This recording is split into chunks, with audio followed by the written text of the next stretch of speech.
Peace and blessings. We're going to be taking a reading today from the Theology of Time by the Messenger of Allah, the Honorable Elijah Muhammad. This is a lecture series, a most famous lecture series, the Theology of Time, that lasted over the period of a year. Please feel free to correct and see how long the Theology of Time lecture series did last, but it was for an extended period of time. So we're going to be doing a little reading about Moorish Americans, a subject that many people I don't think know that the Most Honorable Elijah Muhammad spoke upon was the subject of Moorish Americans. Let's see what he said during the Theology of Time. The Moorish Americans. We have a group of Muslims called Moorish Americans. They wrote me a letter not so long ago saying that they were coming over to join up with us. They waited so long that I wrote and asked them to come. They were welcome because I have known them for a long time. In Baltimore, they stopped me from coming into a temple of theirs.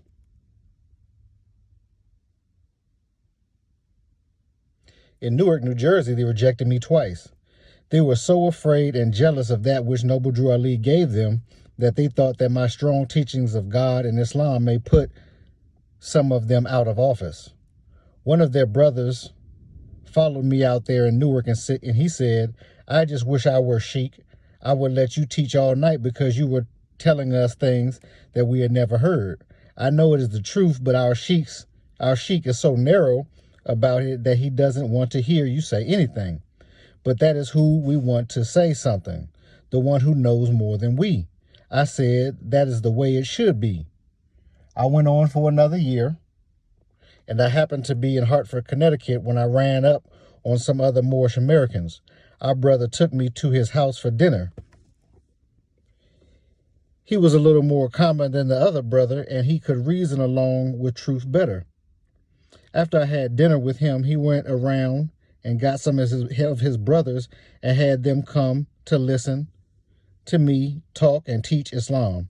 He wanted me back the next night, and he said that he was going to have a greater number of people. So I went back. The group the second night asked me to come down to the temple and let their sheik give me a chance to talk to the temple. I went there and the sheik told me I could have something to say, but to make it quick. So I did just as he told me. I stood up and saw all those red feathers, so that was my subject right away. They all were really happy. They all were real happy. One older brother sat there and cried because he was so happy for me to interpret the meaning of his fears. This was Wednesday, and they invited me to come back on Sunday. I promised them that I would, and I did go back. The sheik had a brother down at the door to tell me that he had changed his mind. He said he didn't want me at this meeting because I taught some strange teaching, some of the Egyptian wisdom, quote unquote, and his followers were not able to take that kind of teaching now. So I went back home. Finally, two brothers came to the place where I was rooming and told me that the sheik had changed his mind again and that I was welcome to come into the temple of Islam wherever he is teaching, just like anyone else, but that I could not say anything. I went, sat down, and listened to him like any other visitor. When I went back to my room, some of his followers came. They had learned where I was rooming, and they came to ask me if I would come and talk to them at a brother's house. I said yes, and I did so. The brothers wanted me to come back the next night also, so I went back to talk with them again. They began to like me so well that the chief, hearing that they were listening to me teach at a brother's house, sent a warning out against the brother. I stayed around there and listened, and the brothers came over. They would not accept his warning. I all but got the house of the brother so full that they could not find standing room because they wanted to hear. One or two of the brothers said if we had a sheik like him, we would get someplace. I listened to him and I knew he was right. They were very nice to me.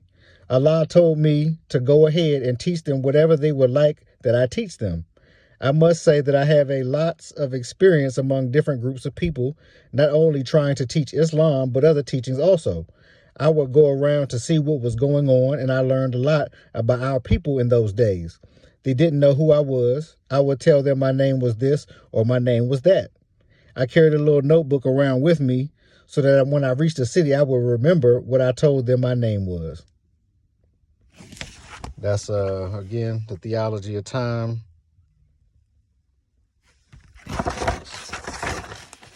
Let's see. This version of The Theology of Time is a compilation of Elijah Muhammad's lectures offered from June 4th, 1972 through October 29th. Its initial presentation came into our hands in the spring of 1981 while in Los Angeles. At that time, only photocopies were circulating. The first official printing of The Theology of Time was offered to the public in 1992. The former Secretary of the Nation of Islam had it published. This version was a subject index compilation, meaning it was edited and arranged according to subject matter.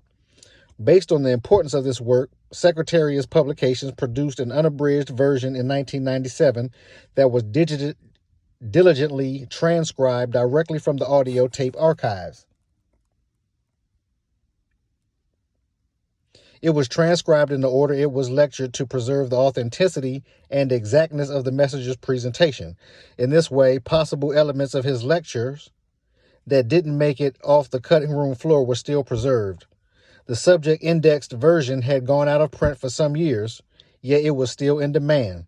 Therefore, it is being republished by Secretariat MIMPS Ministries to make both versions available on once again.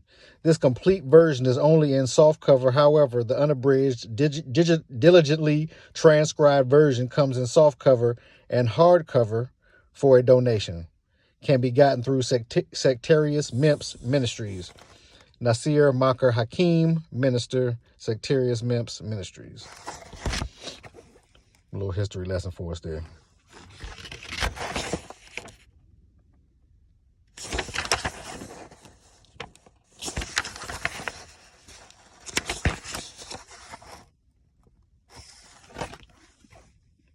Peace and blessings.